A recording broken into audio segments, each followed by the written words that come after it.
Hi, guys. Thanks for tuning in to 2020 Vision. One of the things that you're going to want to decide as an artist is whether to put out just singles or whether you're going to release full-length projects or EPs, which stands for extended play. An EP is when you put out a project that has anywhere from 3 to 8 songs, right? A full length is like 9 or above, 10 or above, somewhere in there. And singles are when you put out one, or you might even do like an extended single that has 2 different songs on it. But for the most part, that's really your decision, whether you want to put out an entire project or whether you just want to put out singles. It's definitely a singles market.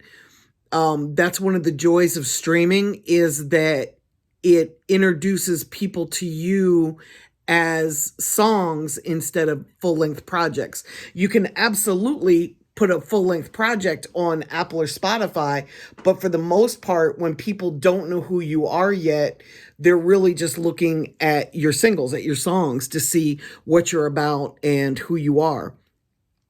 For me, for my opinion, I very much believe that it's a singles market. I usually promote singles heavily, and I use full-length projects as an event, like a reason. Like I'll put out, let's say, 8 singles in a row, right? So maybe at single number 4, I drop a full-length album that has all 8 of those singles and maybe 2 additional singles that I'm not promoting separately online. But I'm not doing it because I expect people to listen to the whole project. I'm doing it because I want something else for the artist to talk about. It's the consistency and the repetition that is reaching your fans, that's giving people a sense of who you are. So I want as many different reasons for you to talk about your music online as possible, and dropping a full-length project is one of those reasons, right? So you can drop single number 1, single number 2, single number 3, single number 4, single number 5. You're going to drop a full-length project somewhere between single number 3 and single number 6, depending on the reaction to your singles. If you're brand new and people don't know who you are yet, I would get a foundation of singles going before I dropped a full-length project.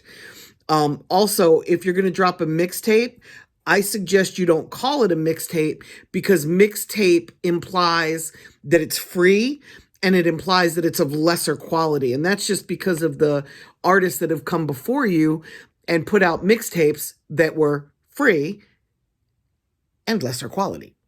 So there's just a stigma about mixtapes. So I don't drop mixtapes. I drop product or releases. Or if you're old school, you can call them albums. But I don't ever want to imply, even though we give away a lot of free music, I don't ever want to imply that music is and should be free. I love the idea of people paying to stream your music, or people paying to come see a show, or people paying for your merchandise because they're supporting you. There's even artists out there that do Patreon accounts, and that's where fans get to give you whatever they feel they want to. So it's more of a donation than paying for product, right? And I kind of like that idea too. And it just depends on what your philosophy is. I love the idea of YouTube having a button now where people can pay. So you can go live and do a show on YouTube and people can contribute. It's sort of like putting money in a tip jar, if you will, and I kind of like that. I think that's, it's got like an old world sensibility about it. And it leaves it up to your fan to give you what they feel they want to. It's not like a preconceived price of $2 or $5 or $20 or in the case of a Jay-Z concert, you're spending like $1,000 to get tickets on the floor, So, and not that there's anything wrong with that. I think that it's wonderful that people get to that level where their fans really support them. But when you're a new artist, it's really challenging to monetize. It's really challenging to not only find a way for people to pay, but to figure out when they should start paying. And there's no answer to that. Like, that's really your call. You're going to get a feel for when people start to offer you money for paid shows. That's really when you start to charge. You know, you might want to feel the promoter out when they call to say, hey, can you come through and do a show? You know, you can ask them, hey, do you have a budget to pay me? Can you at least pay my expenses to get there, my travel, you know, whatever.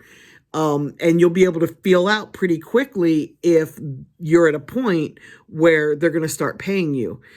And, or you can just be, you know, really hard nosed about it and say, okay, I need $500 to do this. Don't do that when you're brand new, because you'll never get a show. And remember, however you portray yourself in this industry early on is how you're going to be seen for quite some time. You can't make a first impression a second time. So people are going to see you a certain way, and you're going to have a certain reputation. And, you know, let me just tell you now, it seems like a big industry, but it's not. It's a really small industry. Like, we all talk and everybody knows who the asshole up and coming artists are. Everybody knows who are the artists that bring a fear of violence with them, or a fear of having something happen at the club, having something jump off because they're a troll online and they're baiting people and setting themselves up to cause drama at a show, you know, and nobody wants that. So just bear in mind that that first impression is going to stick with you for a very long time. So, you know, come professionally. It's a business. So treat it like a business. Okay, guys, thanks for tuning in.